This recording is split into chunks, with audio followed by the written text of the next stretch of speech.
नमस्कार, हाम्रो YouTube channel साहित्यिक कोपिलामा यहाँलाई स्वागत छ।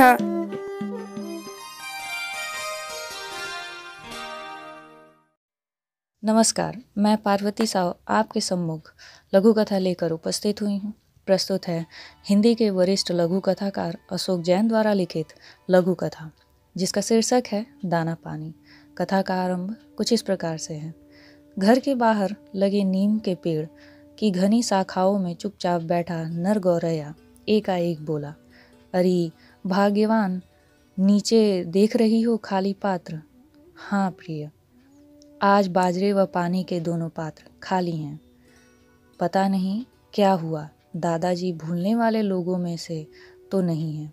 रुआंसा सा स्वर उभरा। तभी एक शाखा पर उभरी हुई निम्बोली बोली, कुछ दिनों से मुझे तोड़ने भी नहीं आ रहे हैं। अच्छा लगता था जब वे भी मुझसे बतियाते थे और कहते थे, री कड़ुई, बहुत गुणकारी है तू। क्या हुआ आज? दादाजी ठीक तो है ना? शायद नहीं, वे घर छोड़कर जा रहे हैं। कल कहते सुना था मैंने, निम्बोली बोली। कहाँ? नर गौरैया के स्वर में वेदना थी। पता नहीं, तबीयत खराब होगी। घर के अंदर से जोर जोर की आवाज़ों ने उनका ध्यान अपनी ओर खींच लिया। दादाजी का लड़का चिल्ला रहा था किसी पर। यह तो रोज हो रहा है यहाँ आजकल, कुछ दिन हो गए, निम्बोली ने स्पष्ट किया। तभी दरवाज़ा खुला और दादाजी अपना एक बैग लेकर बाहर निकले। ची ची ची। गौरैया ने उनका ध्यान अपनी ओर खींचा।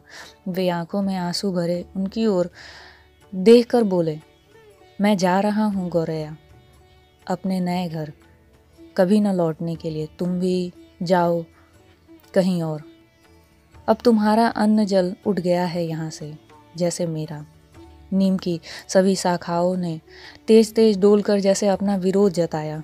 गौरैया का जोड़ा कुछ देर अपने को टिकाए रखने की कोशिश करता रहा और अंततः दोनों उड़ चले एक नया ठिकाना खोजने के लिए। अन्न और जल के दोनों खाली पात्र एक दूसरे को गमगीन नज़रों से निहार रहे थे।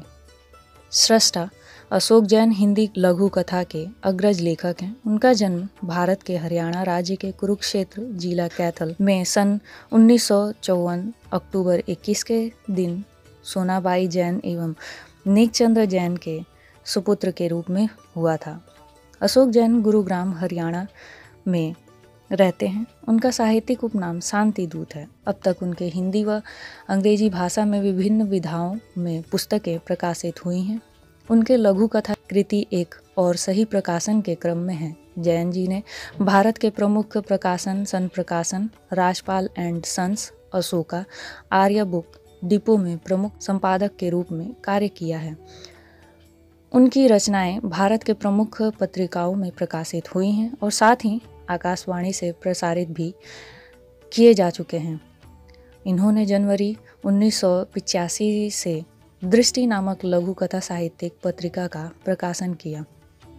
वर्तमान में आप दृष्टि अर्धवार्षिक पत्रिका के संपादक के रूप में कार्य कर रहे हैं। दृष्टि के सभी 6 अंक विशेषांक के रूप में प्रकाशित हैं।